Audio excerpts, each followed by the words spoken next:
কালকে একটাই ছিল। করলো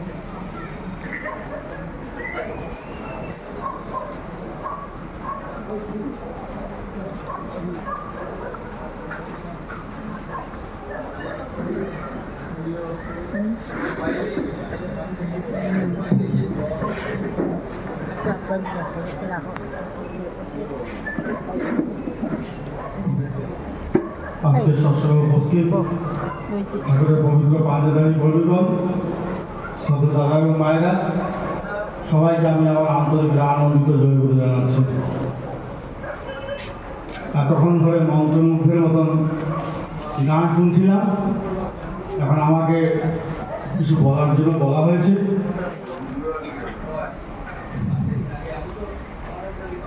কিছু কথাই বলবো, যদি কথাগুলো মনে হয় কাজে দেবে গ্রহণ করবেন, যদি মনে হয় সেটা প্রয়োজন নেই সেটা বাদ দেবেন। আসলে শিলচরের সাথে একটা আবেগিক সম্পর্ক আছে। দেওঘরে থাকি, মাঝে মাঝে কিছু কথা কানে আসে, কখনো আনন্দ হয় কখনো মন খারাপ হয়। তো সেই সব পরিপ্রেক্ষিতে আমি কিছু কথা বলবো। আর মাস দেড়েক আগে আচার্যদেবের সাথে ঘুরে গেলাম শিলচর থেকে। আমরা যারা এখানে উপস্থিত আছি, আমি মনে করি আমরা সবাই ঠাকুরকে ভালোবাসি বলেই কিন্তু এখানে সবাই উপস্থিত হয়েছি। তো এই যে আমরা ঠাকুরকে নিয়ে চলছি, যেমন আজকে আমি বিকাল 4টা নাগাদ এখানে পৌঁছালাম, 117 জনের দীক্ষা হলো 2 সিটিংয়ে। আমি মনে করি এটা সবাই অবদান আছে। তো যখন আমরা ঠাকুরের কাজ করি সবাই কিন্তু সহকর্মী। তো অনেক সময় দেখা যায় এই সহকর্মীদের মধ্যে ছোট ছোট জিনিস নিয়ে কিছু সমস্যা তৈরি হয়। এই সহকর্মীদের নিয়ে একটা আমার জীবনের ঘটনাই বলছি। দেওঘরে আমরা থাকি, মাঝে কিছুদিন চুরি চামারি শুরু হয়। বর্তমান আচার্যদেব বললেন আমাদের পার্মানেন্ট নাইট গার্ড আছে, তা সত্ত্বেও তিনি বললেন তোরা ছোট ছোট দল করে রাতে পাহারা দিবি। তো সেরকম আমরা একদিন পাহারা দিচ্ছি। বর্দার বাড়িতে যিনি নাইট গার্ড তিনি রাত্রে ঘুমাচ্ছিলেন। আমাদের এক সহকর্মী তাকে লাঠি দিয়ে খোঁচা দিতে তার ঘুম ভেঙে যায়। তখন তাকে বলছে মাসে মাসে নাইট ডিউটির নাম করে টাকা নিচ্ছ আর তুমি ঘুমাচ্ছ, এইটুকুই কথা। পরদিন সকালবেলা পরম পূজবা শ্রী দাদা নাটমণ্ডলে বসে আছেন। সেই নাইট গার্ডে সেই দাদাকে অভিযোগ করলো যে রাত্রে আমি শুয়ে পড়েছিলাম, অমুক এসে আমাকে লাঠি দিয়ে খোঁচা দিয়ে এই কথাটা বললো। তো যে বলেছিল তার ডাক পড়লো। দাদা জিজ্ঞেস করলেন কিরে তুই নাকি এরকম বলেছিস? তখন সে চুপ করে আছে। দাদা বলেন ওকে নাইট গার্ড হিসাবে কে রেখেছে? লাগে আপনি। ওকে মাসে মাইনে কে দেয়? লাগে দাদা আপনি। তাহলে তুই এই কথা বলার অধিকার কোথায় পেলি? তো সে বলল আমার ভুল হয়েছে। তখন দাদা বলেন দেখ সে নাইট গার্ড, তোরাও রাত্রে ডিউটি দিচ্ছিলাম, সেই হিসাবে দেখতে গেলে সহকর্মী। দাদা বলছেন তোর জায়গায় যদি আমি হতাম তাহলে আমি ওকে বলতাম ভাই তোমার যখন ঘুম পাচ্ছে তুমি চিন্তা করো না, নিশ্চিন্তে ঘুমাও, আমি আছি। দাদা কি বললেন? তোমার যখন ঘুম পাচ্ছে তুমি নিশ্চিন্তে ঘুমাও, আমি আছি। দাদা বলছেন এই কথা যদি তুই ওকে বলতি ও চিরজীবন তোকে মাথায় নিয়ে রাখতো, সেটা না করে তুই কি করলি? তার অভাবে খোঁচা দিলি। তাহলে এই যে আমরা সহকর্মী যারা একসাথে কাজ করি, ভুল ত্রুটি অনেকে থাকতেই পারে, তাকে প্রোটেকশন দেওয়াটাই কিন্তু আমাদের কাজ। আরেকটা ঘটনা বলছি, দেওঘরে অনেকে যায় যে অমুক এই দায়িত্বে কেন আছে, তমুক সেই দায়িত্ব কেন আছে, এইসব নিয়ে অনেক কথা হয়। ঠাকুরের সময় একটি ঘটনা বলছি। এক ব্যক্তি অকারণেই ঠাকুরের সামনে বসে ধূপকাঠি জ্বালিয়ে বসে থাকতেন। ঠাকুর পার্লারে বসে আছেন। আপনারা অনেকে শুনে থাকবেন দুলাল মজুমদার তার নাম। তিনি পরম পূজা শ্রী দাদাকে বলছেন আগে ওই লোকটাকে আপনার থেকে ভাগালে হয়। কেন? কেউ সবসময় ধূপকাঠি জ্বালিয়ে ঠাকুরের সামনে বসে থাকে। তখন দাদা বলছেন শাস্ত্রে একটি কথা আছে, রক্ষাকর্তাকে যিনি রক্ষা করতে চান বা যান তাকে রাক্ষস বলে। আপনার কি রাক্ষস হওয়ার ইচ্ছা হয়েছে? তখন দুলালদা বলছে আগে না না না।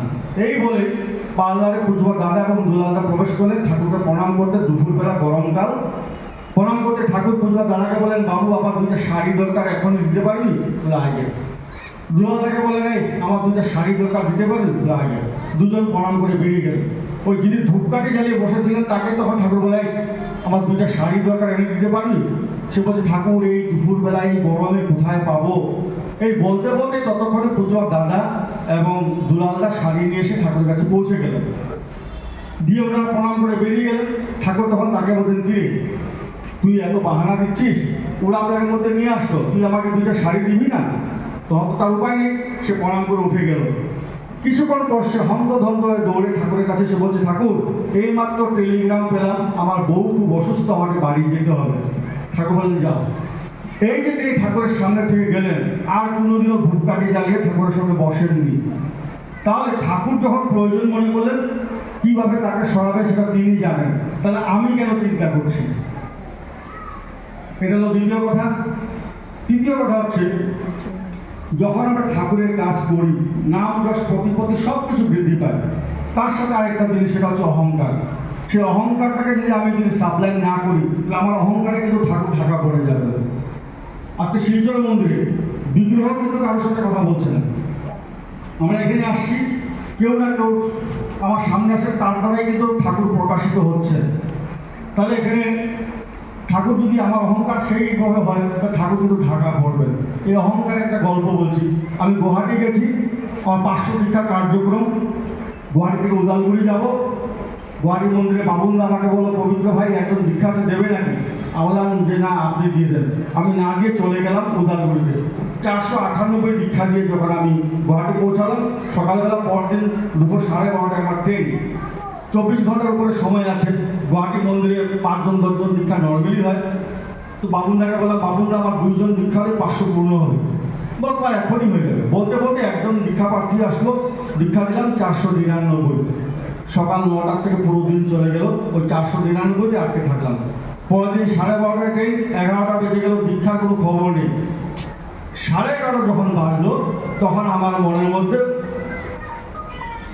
শুরু হলো আর যে আমি এখন দেওঘরে যাবো। যখনই দাদাকে প্রণাম করবো, তিনি যখন জিজ্ঞাসা করবেন কী করে বলবো 499, একজন কম। মনের মধ্যে একটা অপরাধ বোধ জেগে উঠলো। মন্দিরের সামনে গেলাম, কলাপসেবল গেট, ভিতরে ঠাকুরের বিগ্রহ। বাইরে থেকে প্রণাম করে ক্ষমা চাইলাম যে ঠাকুর আমার অন্যায় হয়েছে, আমাকে ক্ষমা করো বলে প্রণাম করে উঠতে পেছন থেকে গুয়াহাটির প্রবীণ কর্মী ছিলেন অমিয় বিশ্বাসদা। তিনি আমাকে দেখে বললেন, পবিত্র ভাই একজন দীক্ষা নেবে, তুমি দেবে নাকি? আমরা এখনই দেবো। সাথে সাথে এই একজনের দীক্ষা হলো। আমি আনন্দবাজার প্রসাদ দেওয়ার সময় হলো না, যেহেতু ট্রেনের টাইম হয়ে গেছে। আমি ট্রেন ধরে পরদিন দেওঘর পৌঁছালাম।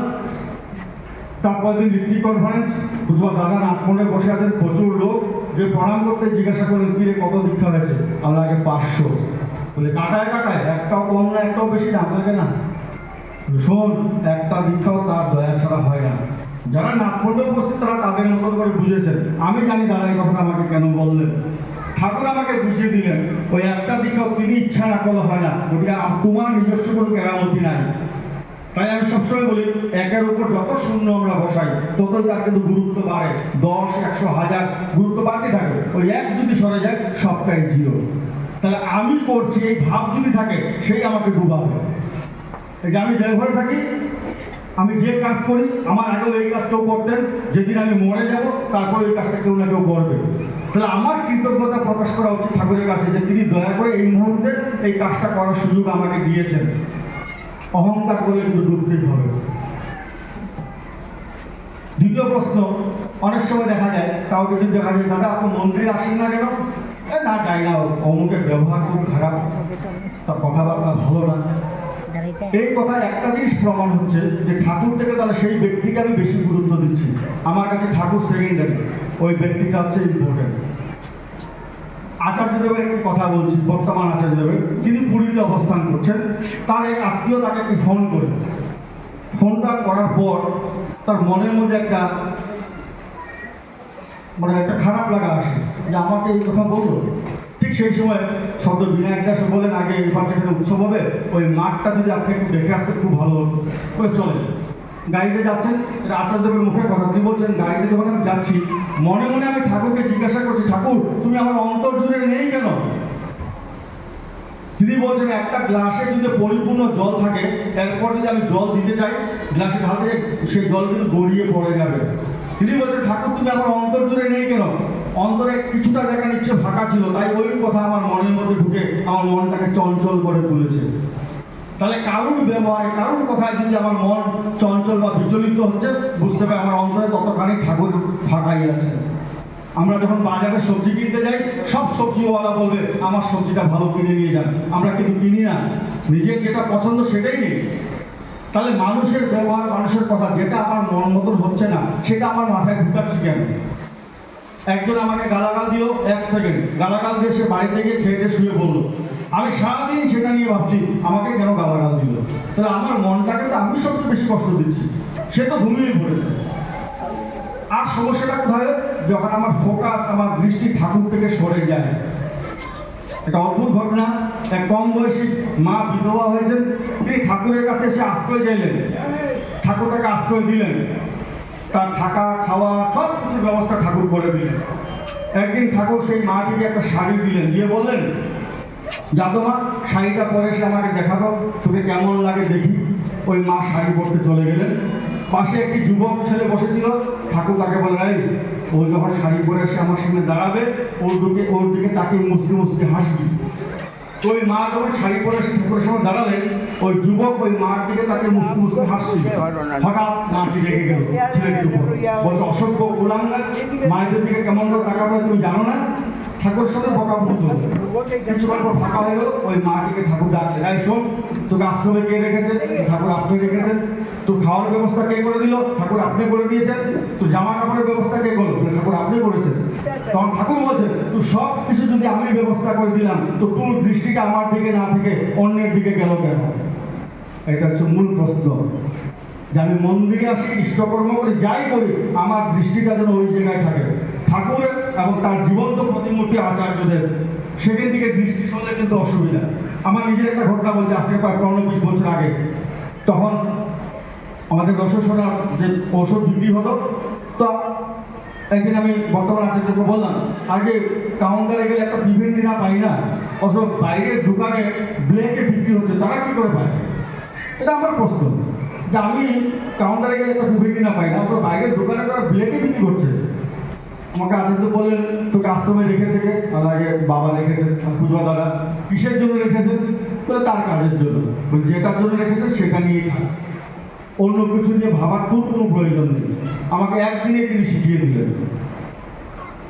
তাহলে ওই ফোকাসটা ঠাকুরে থাকতে হবে। আর আমি যত তাদের সঙ্গ করেছি, একটা হিসাবে দেখেছি, কখনো কোনো নেগেটিভ কথা, কোনো নিন্দা কথা তারা কিন্তু প্রশ্রয় দেন না। বর্তমান আচার্যদেবের একটি ঘটনা বলছি, তারই এক বন্ধু আরেক বন্ধু সম্বন্ধে এসে বলছে যে ও তোমার সম্বন্ধে কিছু বাজে কথা বলেছে। বর্তমান আচার্যকে বলছে, ও তোমার সম্বন্ধে কিছু বাজে কথা বলেছে, আমি চুপচাপ রেকর্ডিং করে নিয়ে এসেছি। আমাদের চরিত্র কেমন? আমাকে কেউ যদি বলে যে পবিত্রদা, নেপালদা আপনার সম্বন্ধে বাজে কথা বলেছে, আমি তো শুনতে যাবো কি বলেছে। কিন্তু আচার্যদেব কি বললেন? তিনি শুনতে চাইলেন না। তিনি বলেন তার বন্ধুকে বললেন, তুই তো একটা কেউটে সাপ। আচার্যদেব বললেন, তুই একটা কেউটে সাপ, তুইও আমার বন্ধু, সেও আমার বন্ধু। হয়তো আমার কোনো আচরণ তার ভালো লাগেনি, তোকে বিশ্বাস করে কথাগুলো বলেছিল, তুই তাকে না জানিয়ে রেকর্ডিং করে নিয়ে আসলি, তুই তো বিশ্বাসঘাতক। তারপরে তিনি বললেন, যে আমাকে পছন্দ করে তার জন্য তো আমি করি, কিন্তু যে আমাকে অপছন্দ করে তার জন্য দুগুণ বেশি যদি আমি করতেই না পারলাম, তাহলে আমি ঠাকুরের মানুষ হলাম কোথায়? যে অপছন্দ করে তার জন্য দুগুণ করার কথা তিনি বলছেন। তো এই যে ঘটনাগুলো, তো ঘটনাটা হচ্ছে যে আলটিমেটলি দেখা যাচ্ছে যে বললাম, তিনি নিন্দা পছন্দ করেন না। শ্রী ঠাকুরের সাথে একটা প্রসঙ্গ হচ্ছিল, এবার ঋত্বিক কনফারেন্স আমি কথাটা বলেছিলাম যে ঠাকুরের সাথে প্রসঙ্গ কি, যে অনেকে 12টার সময় উঠে ইষ্টবৃদ্ধি করে, কেউ আছে চায়ের কাপ সম্মুখে না তোলে সে ইষ্টবৃদ্ধি করে না। তো ঠাকুরকে একজন বলছে যে ঠাকুর, আপনি তো বলছেন ব্রাহ্মণ করতে ইষ্টবৃদ্ধি করার কথা, এইভাবে ইষ্টবৃদ্ধি করা কি ঠিক? তো যারাই আসছে ঠাকুর সবাইকে জিজ্ঞাসা করছেন, এইভাবে ইষ্টবৃদ্ধি করা ঠিক? সবাই এক কথায় বলছে, না ঠাকুর, আপনি ব্রাহ্মণ মুহূর্তে করতে বলেছেন, এই 12টার সময় ইষ্টবৃদ্ধি করা, চায়ের কাপ সামনে আসতে ইষ্টবৃদ্ধি করা, এটা ঠিক না। কারোর কথায় ঠাকুর খুশি হলেন না। শ্রী বর্দা এসে প্রণাম করতে, শ্রী বর্দাকে ঠাকুর জিজ্ঞাসা করলেন, বড় খোকা, সবাই এরকম বলছে, এইভাবে কি ইষ্টবৃদ্ধি করা ঠিক? বর্দা কিছুক্ষণ চুপ করে থেকে বললেন, আগে আমার মনে হয় না করার চেয়ে ভালো। এত নেগেটিভ কথার মধ্যেও তিনি ওই পজিটিভ কথাই বলেন যে আমার মনে হয় না করার চেয়ে ভালো। আর সবচেয়ে সমস্যাটা কোথায়? এখানে অনেক মায়ের আছে, নিচে বাড়িতে রান্না করেন সবাই, বাড়িতে ডাল হয়, ডালে আমরা ফোড়ন দিই, ফোড়নে কি থাকে? তেজপাতা দেওয়া হয়, শুকনো লঙ্কা দেওয়া হয়। দাদারা কি সেই তেজপাতা খান না বেছে ডালটা খান? বেছে আমরা ডালটা খাই, তাহলে শুকনো লঙ্কাটাও পাচ্ছি, তেজপাতাও বেছে যেটা খাওয়ার মতো সেই ডালটা খাচ্ছি। তাহলে আমরা এখানে যারা উপস্থিত আছে সবাই মধ্যে ফুরন আছে, কিন্তু তো সেই ফুরনটা বাদ দিয়ে যেটা খাওয়ার মতো সেটা নিয়ে থাকছি না কেন, সেটা নিয়ে থাকি না কেন, তাহলে আমার দৃষ্টিটা ওই ফুরনের মধ্যে পড়ে গেল। এটা ভাবার বিষয়। তো এই যে ঠাকুর ধরে চলছি, কারণ সবচেয়ে বড় জিনিস আমি কেন বললাম, শিলচরের কিছু কথা আমার কানে আসে, আমার নিজের মন খারাপ হয় যে আমরা ঠাকুরকে রিপ্রেজেন্ট করছি, আমাদের নিজেদের মধ্যে যদি আন্ডারস্ট্যান্ডিং না থাকে, বাইরের লোক তো হাসবে আমাদেরকে দেখে, হাসবে, যেটা ঠাকুর নিয়ে এরা তো যুদ্ধ করে। ঠাকুরের একটা বাণীতে আছে যে মানের দাবি করো না, তোমার করার ওজনকে বাড়িয়ে তুলো, মান অযাচিত ভাবে তোমার সেবা করবে কি করবে, ঠাকুর বলেছেন এই কথা। তাহলে আমি এইসব চিন্তা না করে আমার করার ওজনটাকে বাড়ালেই তো পারি। আর বড়কে আচার্যদের একটা কথা বললেন, যিনি বড় যে বড় তাকে স্যাক্রিফাইস করতে হয়। শিলং মন্দিরের একটা ঘটনা, পরম পূজাশ্রী দাদা আছেন, পুজোর মা আছেন, বর্তমানে আছে পুরা 3 ভাইরা আছেন, বড় বৌরানিমা, মেজ বৌরানিমা আছেন, বিঙ্গিরা একা ছিলেন, বৌরানিমা তখন শিলংয়ে আসেননি। তো 3 ভাইয়ের 2টা করে রুম আছে, বাবা মা একটা রুমে আছে। হঠাৎ খবর আসলো এক আত্মীয় আসবে। যারা শিলং গেছেন দেখবেন ঢুকেই একটা ঘরের মতন আছে, যেখানে বর্তমান আচার্যদের একটা সময় বসতেন, অনেকে নিবেদন করতো। রাত্রে তিনি ডাকলেন, আমি এবং আমার সাথে একজন ছিল হরিপ্রসন্ন বিশ্বাস, ডেকে বললেন এই ঘরটাকে ভালো দিয়ে পরিষ্কার করবো, এখানে নিচে একটা বিছানা করবো। তো আমার যে সঙ্গে সে বলছে আগে এখানে বিছানা, বলে না আমি এখানে থাকবো। বলে কেন? বলে না অমুক আসছে, তো 2টা রুম ছিল, একটা রুম উনি ছেড়ে দিচ্ছেন। তো সে তখন বলছে আগে বিঙ্কিদা তো একা আছেন, বিঙ্কিদা তো 2টা রুম, তিনি তো একাই আছেন, তো বিঙ্কিদাকে বললে তো ওই রুমটাতে তো উনি থাকতে পারতেন। তখন আচার্য বলছে দেখ আমি বড় ভাই তো, আমি যাই বলবো আমার ছোট ভাই শুনবে, কিন্তু সে মনে মনে ভাবতে পারে যে যেহেতু দাদা বড় তাই তিনি অ্যাডভান্টেজ দিচ্ছেন, তাই এইটা বলার সুযোগও দেবো না, তাই যে বড় তাকে স্যাক্রিফাইস করতে হয়। এই যে অনেক সময় হয়তো কোনো মত নিয়ে একটা ফোন আসলো আমার কাছে একবার, একই পাড়ার পরপর 2টা বাড়িতে 2 দল গিয়ে উপযোজনা কেন্দ্র খুললো। সেখানকার গুরু ভাই ফোন করে বলছে দাদা ইষ্টবিধি কোথায় জমা দেবো, 2টা বাড়িতে তো খুলেছে, যেটাতে দিতে যাবো সেটাতেই ঝামেলা। আর দুজনেই এত অহংকারের মত যে কেউ নিজের থেকে সরছে না। তো আমি আচার্যকে নিবেদন করলাম আগে এই সমস্যা। তিনি আমাকে বললেন ওদেরকে একটা গল্প বলবি, তারপর সিদ্ধান্ত ওদেরকে নিতে দেবে। গল্পটা কি ছিল যে একটা বাচ্চা মেয়ে রাজার আমলে, 2 মহিলা এসে বলছে বাচ্চাটা তার, তো বিচার করছে। তো রাজা বলে 1 সেকেন্ড লাগবে এটা বলতে, কার বাচ্চা কি বিচার? রাজা বলেন বাচ্চার হাত 2 দিকে 2জন ধরো, টানো, টেনে যে নিজের কাছে নিয়ে যাবে বাচ্চাটা। তো 2জন যখন 2 দিকে টানতে শুরু করলো, বাচ্চা চিৎকার করছে ব্যথায়, একজন হাত ছেড়ে দিল, যে হাত ছাড়লো অপরজন টেনে তার কাছে নিয়ে গেল, তার আনন্দ সে জিতে গেছে। তখন রাজা বলছে না বাচ্চাটা ওকে দাও, যিনি হাত ছাড়লেন তাকে দিতে বলছেন। তখন ওই মন্ত্রী বলছে রাজা আপনি তো বলেন যে বাচ্চাটাকে টেনে যে নিজের কাছে নিয়ে যাবে সেই তার মা, বলেছিলেন, এখন বলছে যিনি ছাড়লেন তার হাতে দাও। তখন রাজা বলছেন যে প্রকৃত মা সে বাচ্চার ওই কষ্ট সহ্য করতে পারেনি বলে হাতটা ছেড়েছে, আর যার ভালোবাসাটা প্রকৃত নয় লোক দেখানো, সে বাচ্চা ব্যথা পেলে কি আর না পেলে কি, তার তো বাচ্চাটা চাই।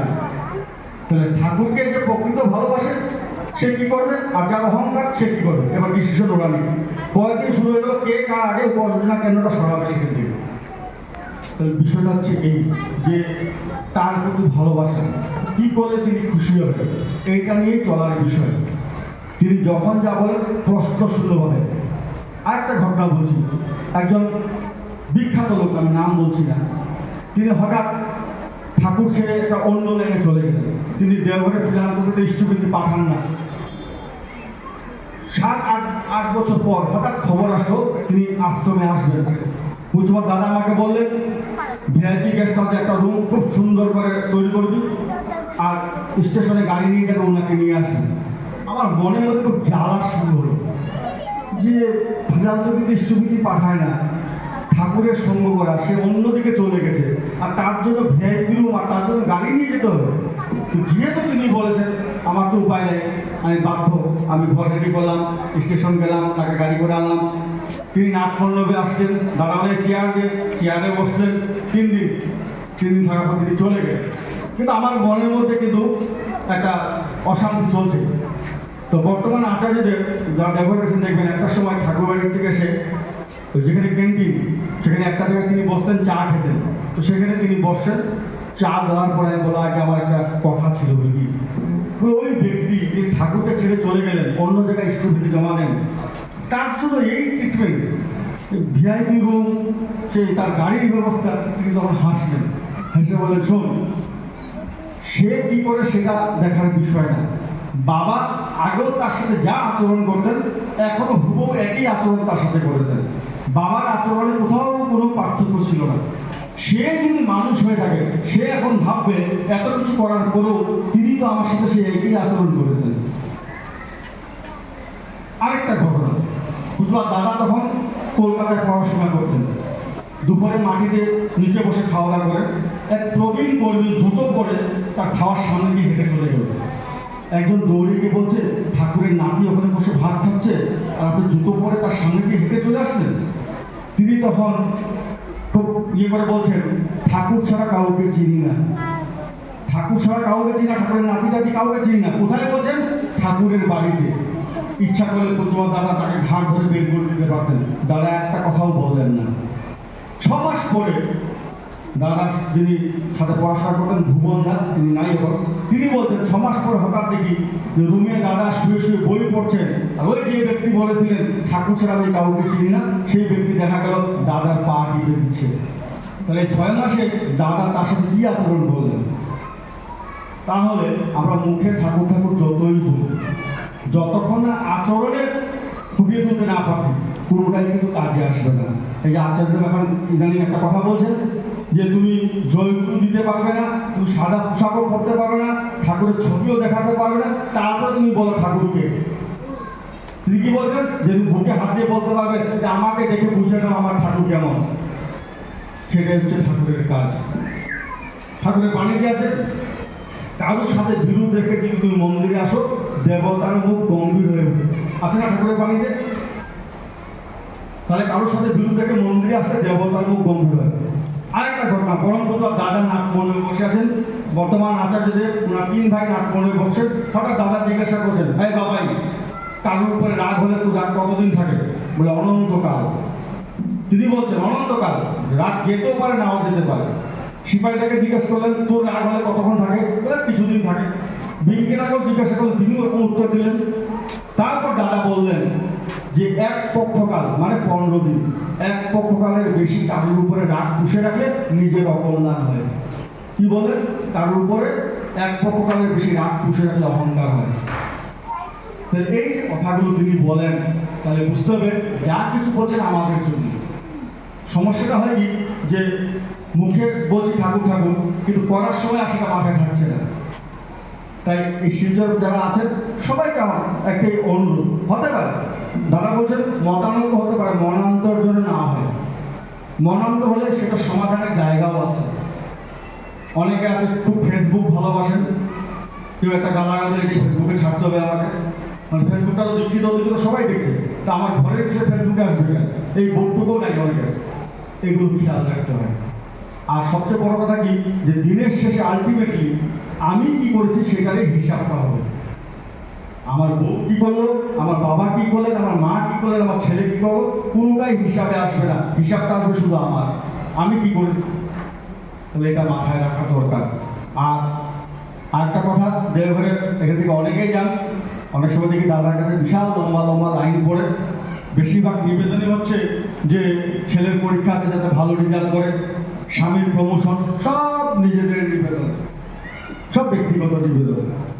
তিনি 2016-তে দীক্ষা কার্যক্রমে যখন বেরিয়েছিলেন, তিনি একটা কথা বলেছিলেন যে সকাম প্রার্থনা বেশিরভাগটাই ঈশ্বর মঞ্জুর করেন না। এই সকাম প্রার্থনায় কি হয়, একটা ঘটনা বলে শেষ করবো। এক মা, তার বাচ্চা কাচ্চা নেই, পুজোর দাদা গুয়াহাটি আসলেই সেই মা দাদার কাছে গিয়ে খুব কান্নাকাটি করে, একটা সন্তান চাই। তো বেশ কয়েকবার বছরের হওয়ার পর দাদা একবার ওষুধপত্র দিলেন, তারপরে সেই মাটির আর খবর নেই। কয়েক বছর পর হঠাৎ সেই মা গুয়াহাটি মন্দিরে আসছেন, দাদা দূর থেকে দেখছেন 4টা বাচ্চা এসে মন্দিরে ঢুকছে। 4টা বাচ্চা, দুই বলে দুই দিকে 2টা, দুই পাশে 2টা। দাদা খুব আনন্দ হলো, এতদিন বাচ্চা নাই, 4টা বাচ্চার মা। কাছে এসে প্রণাম করতে দাদা বলেন, কিরে মা কেমন আছিস? মা উত্তর দিল বাচ্চাগুলোকে দেখে, এই শালাদের উৎপাতে বাঁচি না। কি বললেন? এই শালাদের উৎপাতে বাঁচি না। তাহলে ঠাকুরের কাছে কি চাইতো সেটাই তো আমাদের জানা নাই। আমি ভাবছি যে এটা পেলে হয়তো আমার আনন্দ হবে, দুদিন পর দেখা যাবে সেটাও না। আজকে যে নতুন শার্টটা কিনলাম, দুদিন 3 দিন পরে খুব ভালো লাগে, 1 বছর পর দেখা যাবে সেই শার্ট দিয়ে হয়তো আমি বাইক পরিষ্কার করছি, উঠোন পরিষ্কার করছি, পুরোটাই পারমানেন্ট না। তাহলে কি চাইতো সেটাই জানা নেই। তাই তিনি কি বলেন যে তোমার ইচ্ছায় মঙ্গল। আর একটা কি বলছেন যে আমি লড়াই করার জন্য প্রস্তুত, প্রভু তুমি আমার সাথে থাকো। প্রার্থনাটা এই হওয়া দরকার যে তুমি আমার সাথে থাকো। তো যারা এখানে উপস্থিত, আমার মনে হয় দেহঘরে যখন আচার্য বসেন, শান্ত মনে যদি কেউ বসে থাকে, সারাদিন যা প্রসঙ্গ হয় ওইটুকু হজম করতে পারলে আমার মনে হয় যথেষ্ট। আলাদা করে নিবেদন করার প্রয়োজন হয় না, সব কিছু সমাধান তিনি বলে দেন। কিন্তু ওই যে বললাম যে আমি যেখানে দাঁড়িয়ে আছি, যতক্ষণ না আমি সরবো এখানে আর একটা লোক দাঁড়াতে পারবে না। তো ঠাকুর দেখছে তুই যখন তোর সব চিন্তা তুই নিজেই করিস, তাহলে আমার আর চিন্তা করার দরকারটা কি? তাহলে আমার চিন্তা যতক্ষণ না ঠাকুরের উপরে আমি ফেলছি, ততক্ষণ তো ঠাকুর আমাকে নিয়ে ভাববেন না। তাহলে আমার চিন্তাটা তার চোখে ফেলে দেবে যে ঠাকুর তুমি বুঝো কি করবে। তো সবার কাছে এটাই আমার প্রার্থনা যে আজকে যে পরিবেশ দেখলাম, আনন্দমুখর পরিবেশ, এই পরিবেশটা যেন আমাদের বজায় থাকে। আর সবচেয়ে বড় কথা, ঠাকুর আমাকে এই জগতে রেফারি বানিয়ে কিন্তু পাঠাননি। আমি কিন্তু রেফারি না। কেউ কেউ ভাবতে পারে যে রেফারি কিন্তু কেউ না। বিচার করার দায়িত্ব মালিকের। আমার কাজ হচ্ছে তাকে কি করে খুশি করব। আর পরীক্ষা কখন কার কেমন পরীক্ষা নেবেন আমরা কিন্তু কেউ জানি না। আমিও তো ভাবছি যে আমি তো ঠিক আছে, এর বাকিরা সব ভুল। পরীক্ষাটা কখন নেবেন? একটা ঘটনা বলছি। পরীক্ষা, আপনার আসামের নাম শুনে থাকবেন, রবীন্দ্রনাথ রায়, রবীন্দ্রা বলে পরিচিত ছিলেন, ভক্তপ্রবর। 1950-52 সালের ঘটনা। আশ্রমে লোক কম। দীননাথ শর্মাদা, যিনি পরবর্তীকালে ঋত্বিক কার্যালয়ের দায়িত্বে ছিলেন, তিনি নতুন আশ্রমিক হয়েছেন, কিন্তু ভীষণ মাথা গরম লোক। রবীন্দ্রাকে এসেছি বর্দা বলছেন যে কালকে দিনটাকে দিন বলে, দিনকে অকারণে খুব বকাবকি করবো, দেখি ও কি করে। রবীন্দ্র খুব টেনশন হয়ে গেল, এমনি মাথা গরম লোক, আর অকারণে যদি বকাবকি করেন ও তো আশ্রম ছেড়ে চলে যাবে। রবীন্দ্র রাত্রেই চলে গেলেন দিনদার বাড়িতে, গিয়ে দিনদাকে সারা রাত্র যাজন করেছেন, দেখো দিন, কালকে বর্দা তোমাকে খুব বকাবকি করবেন, কিন্তু তুমি কিন্তু মাথা গরম করো না। হলো সকালবেলা দুইজন যখন বর্দার কাছে প্রণাম করতে আসলেন, বর্দা কিন্তু দিনদাকে একটা কথাও বললেন না, শুধু রবীন্দ্রকে জিজ্ঞাসা করলেন, কি রে রবীন, বলা হয়ে গেছে? তাহলে পরীক্ষাটা কার ছিল, দিনদার না রবীন্দ্র? ঠিক আছে। আরেকটি মা এক দাদা ঠাকুরের কাছে গিয়ে বলেন, ঠাকুর আমি আপনার চরণে থেকে আপনার সেবা করতে চাই। ঠাকুর খুব ভালো, খাওয়া দাওয়া কিছু করেছিস? বলে আগে না। একজনকে বলে বড় বউর কাছে নিয়ে যা, মানে বড় মার কাছে, বড় বউর কাছে নিয়ে যা, গিয়ে বল ও আমার কাছে থেকে আমার সেবা করতে চায়, আর না খেয়ে আসছে ওকে একটু খাওয়ার ব্যবস্থা করে দিতে। তো বড় মার কাছে গিয়ে বলার সাথে সাথে বড় মা ওই যুবককে বলে, ঠিক আছে আমি তোমাকে খাবার দিচ্ছি। আর একটা স্টোভ ছিল, একটা গ্যাসলাই বক্স দিয়ে বলে তুমি স্টোভটা জ্বালাও, ততক্ষণ আমি খাবারটা নিয়ে আসি। তো একটু পরে বড় মা তাকে খাবার দিলেন, খাওয়া দাওয়া হলো। এরপরে বড় মা ঠাকুরের কাছে গেলেন, সেও পিছনে পিছনে গেল। ঠাকুর জিজ্ঞেস করছে, কি বড় বউ, ও কি থাকতে পারবে আমার কাছে? বলে আগে না। সেগুলো কি ব্যাপার? ঠাকুর তো বলেন ভালো কথা, খেতে পাঠালেন, এর মধ্যে আবার কি হয়ে গেল যে বড় মা বলছেন না? তখন ঠাকুর কি হলো? ওকে একটা স্টোভ জ্বালাতে দিয়েছিলাম, 6খানা কাঠি নষ্ট করেছে, ওর খরচের বহর অনেক বেশি, আশ্রমে থাকার মতো উপযুক্ত না। দুটা ঘটনা বললাম। তাহলে আমাদের কার কখন কীভাবে পরীক্ষা নেবেন আমরা কিন্তু কেউ জানি না। তাই সর্বদা মাথা একটা জিনিসই ক্লিয়ার রাখতে হবে যে যাই করি না কেন আমার সব কর্ম যেন তার তৃপ্তির জন্য, তার খুশির জন্য হয়। যা করলে তার মনে কষ্ট হতে পারে, যা করলে তিনি কষ্ট পান, সেখান থেকে নিজেকে যতটা আমরা বাঁচিয়ে রাখতে পারি ততটাই ভালো। পরম পিতার আতুল চরণে সবার মঙ্গল প্রার্থনা করি। সবসময় একটা নির্দিষ্ট সময় শেষ করার কথা। সবাই ভালো থাকবেন। জয় গুরু।